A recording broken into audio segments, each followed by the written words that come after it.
पिताजी Shivansh Dubey.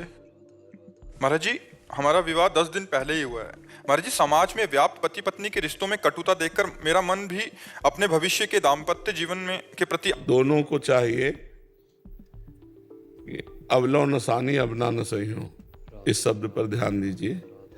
Boyfriend girlfriend ये प्रायः नए नए बच्चे बना लेते हैं, ना बनाया हो तो भगवान की बड़ी कृपा है, अगर बनाया हो तो एक दूसरे से बताना नहीं। और अब अपनी गर्लफ्रेंड की चर्चा नहीं होनी चाहिए, बातचीत तो देखना तो अलग बात, और अपने बॉयफ्रेंड की चर्चा नहीं होनी चाहिए।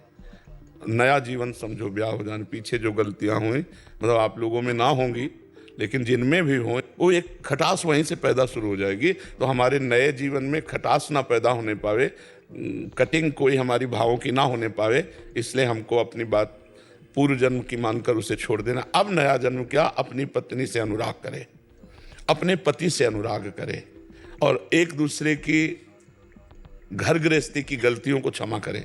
जैसे त्रुटियां हो जाती हैं, उसमें नाराज हो जाते हैं, तो एक नाराज हो तो दूसरा शांत हो जाए। जब वो शांत होता उस बात को निर्णय कर ले, मारपीट लड़ाई झगड़ा ये ना करे। और पत्नी को चाहिए कि पति की प्रसन्नता के लिए सास ससुर की, अपनी नंद की, अपने देवर की धर्मानुसार सेवा करे, जिससे पति को प्रसन्नता प्राप्त हो।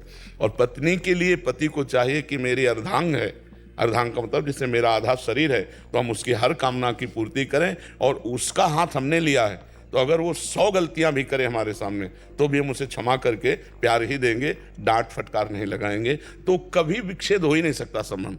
अब जैसे ब्याह हुआ, अचानक आपने देखा है कमरे में एकांत में बात, किससे बात कर रहे हो? नहीं, किसी से नहीं। अब आप भले अपनी मौसी से बात कर रहे हो और वो दिमाग में कीड़ा छा जाए, नहीं मोबाइल आइए, नहीं नहीं हम नहीं देंगे। अब कुछ नहीं है, कोई गलत नहीं हो तुम दोनों में, लेकिन दोनों के दिमाग में अब पैदा हो जाएगा, किससे बात कर रही थी तुम? हाँ देख लीजिए, हम अपनी मौसी से बात कर रहे थे। अच्छा तो ठीक है।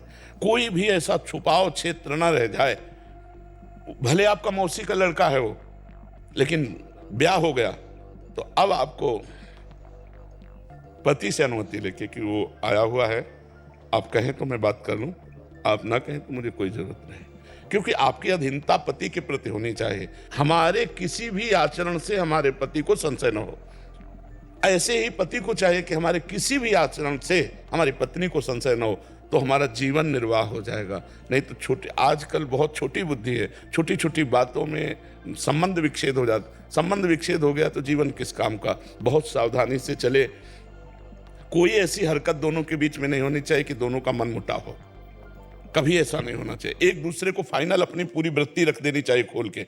अगर वो संशय में, देखो आप पता लगा लीजिए, ये हमारा अमुक रिश्तेदार है, मुझसे बात कर रही थी या कर रहे थे, हमारा कोई संबंध ऐसा नहीं। क्योंकि ये बातें अंतर में जब बैठ जाती हैं तो फिर प्यार करते हुए भी वो संशय बना रहता है, और वो संशय ऐसा पुष्ट हो जाता है कि फिर आगे चल करके मन मलिन हो जाता है। इसलिए दोनों लोग सावधान रहिए, पीछे जो कभी कुछ तो उसको भूल जाइए, आगे नया जीवन आपका मंगलमय हो। और भगवान का नाम जप कीजिए, थोड़ी देर दोनों मिलकर भगवान की पूजा कीजिए, जिससे भगवान आपके जीवन को मंगलमय रखें।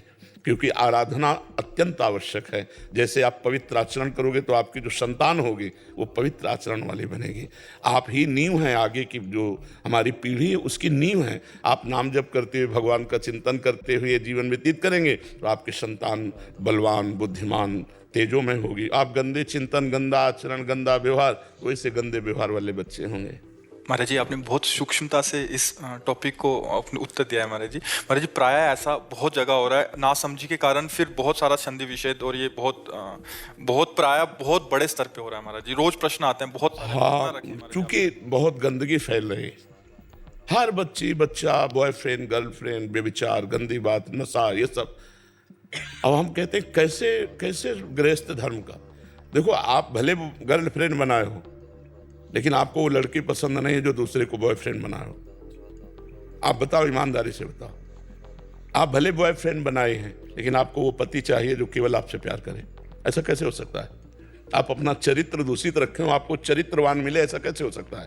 पहले तुम पवित्र और ईमानदार बनो, तब फिर दूसरे के लिए पवित्र और ईमानदारी की बात करो। और आजकल ये बहुत ही हवा चल रही बॉयफ्रेंड गर्लफ्रेंड वाली, नहीं चल रही। यहाँ तक कि एक और नाटक चल पड़ा है, लिव इन रिलेशन।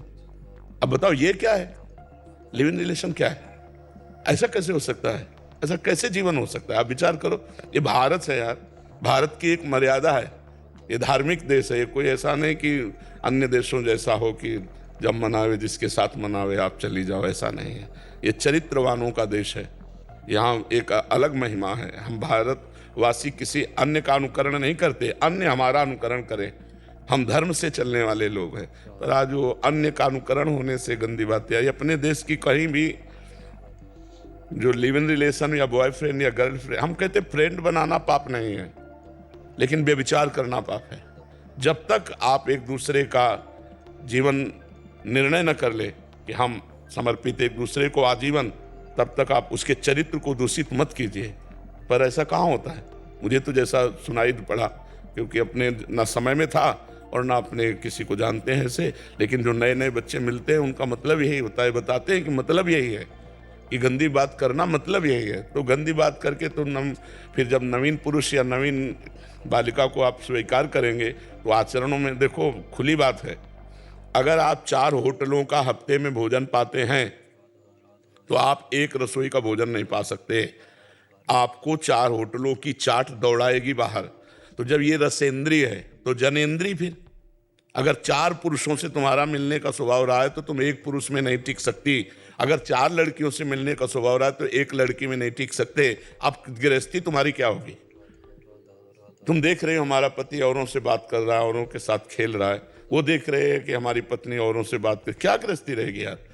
गृहस्थी तो तब होती जब एक दूसरे से प्यार होता। मेहनत करके पूरे दिन आया और मुस्कुराकर उन्होंने स्वागत किया और दोनों घर गृहस्थ, तो वो जीवन लगा कि हाँ यार कोई जीवन है। अब वो घर आ रहा है, वो देख रहा है दूसरे पुरुष से बात कर रहे हैं, क्या जीवन है ये? नरक जीवन है। तो हमें लगता है कि सुधार किया जाए और ब्याह हो जाए तब तो हर क्षेत्र में बिल्कुल ब्रेक लगा देनी चाहिए और अपने पति के अनुकूल या पत्नी के अनुकूल होकर चलना चाहिए। नहीं तो बहुत ही गृहस्थ जीवन, बहुत ही कूड़ा जीवन हो रहा है इस समय। हर दूसरे दिन महाराज जी अदालत में केस आता है, हमारे पास हर दूसरे तीसरे दिन केस आता आप तो वकील हो, आपको तो पता है। है। सैकड़ों की तादाद में हमारे पास केस आ चुके हैं पिछले 3 साल के अंदर। हाँ बिल्कुल। महाराज जी एक और सूक्ष्म विषय आपके समक्ष रख रहे हैं महाराज जी।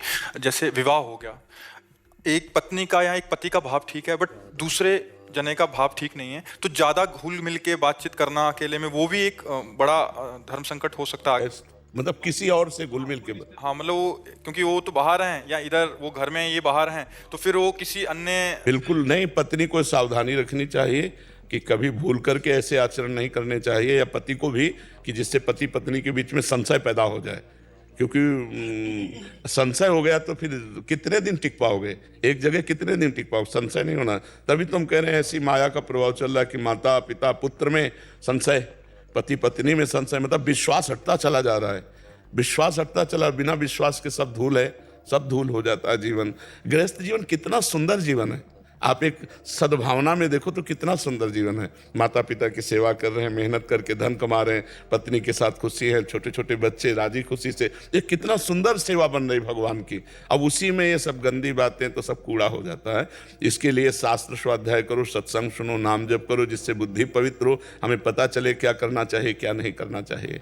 तलाक और डाइवोर्स तो वैसे भी सनातन में नहीं है। नहीं इसका गाँव में कभी सुना नहीं ना, गांव में कभी हुआ नहीं, कभी सुना ही नहीं।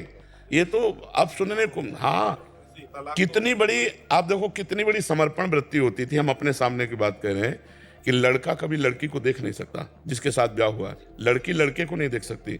ताऊ दादा काका आसपास के लोग ब्याह करके तय करके, कितनी बड़ी क्षमता कि अपने ताऊ काका बाबा दादा के द्वारा पसंद किया हुआ ब्याह आजीवन हमें निर्वाह करना है। विश्वास कर लिया, विश्वास कर लिया कितना। और कभी डिवोर्स नहीं सुना, कभी तलाक नहीं सुना। और अब तो प्रेम विवाह होता है, बातचीत करके फिर भी तलाक हो जाता है, तो क्या विवाह हुआ।